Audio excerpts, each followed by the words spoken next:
Hi, it's Bruce, and welcome once again to my Colorado Rocky Mountain Lab. And today what we're looking at is a BK1801 frequency counter. This counter is in beautiful condition, very nice looking.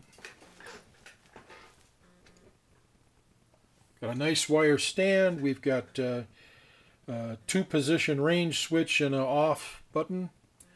6 LED digits, nice to easy to read, and it is a 20 hertz to about a 40 megahertz rated, but 50 megahertz practical range frequency meter.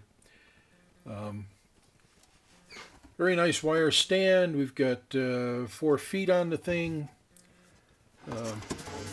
Nothing special in the back, but no surprises either. We do have a side calibration hole here. Should you ever need to do an adjustment for the calibration. It has been given an adjustment. We've calibrated this to our bench standard here to within a hertz of 10 megahertz.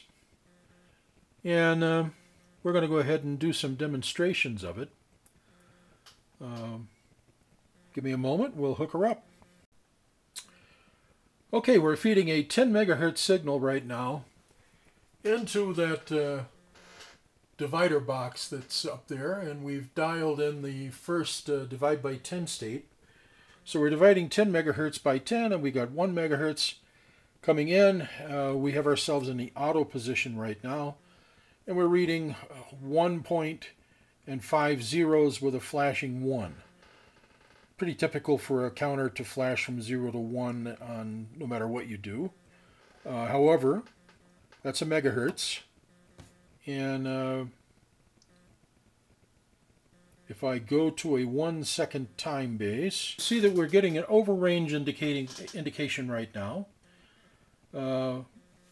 Our 1 has slid off to the left-hand side, but we see 6 digits of zeros below it.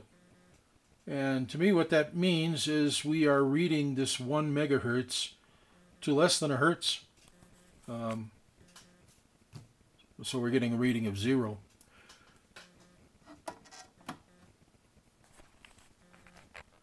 Okay, let's go ahead and divide this down.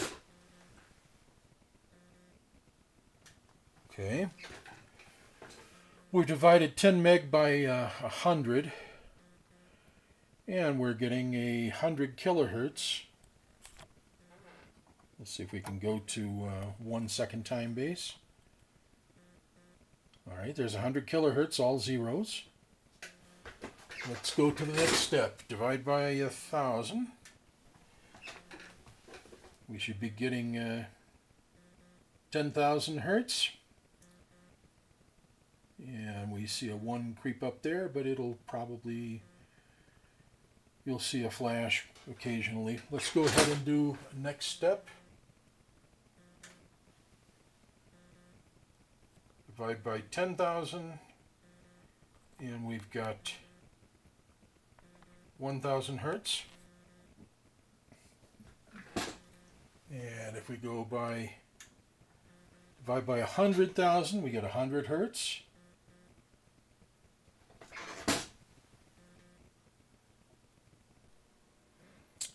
And here we can observe that we're reading 20 hertz within a hertz.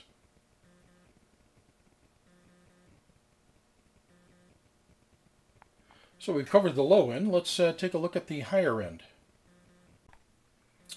All right, we've got 10 megahertz coming in, and we are reading 10 and all zeros with a flashing 1. Let's do 20. 20 and all zeros with a flashing 1. 30.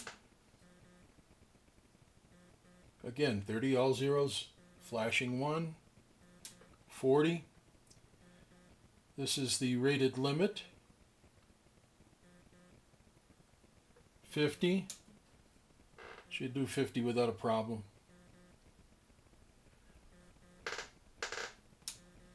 Here's 60.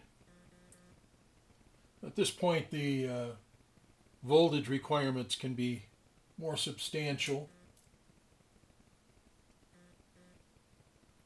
This would be 70, but as you can see, we're struggling to get it. Okay, so 60 would be a physical limit. 50 would be a good rated limit for a maximum on this, even though it's rated technically at 40 megahertz. So as you can see, it's an attractive unit. It works very well.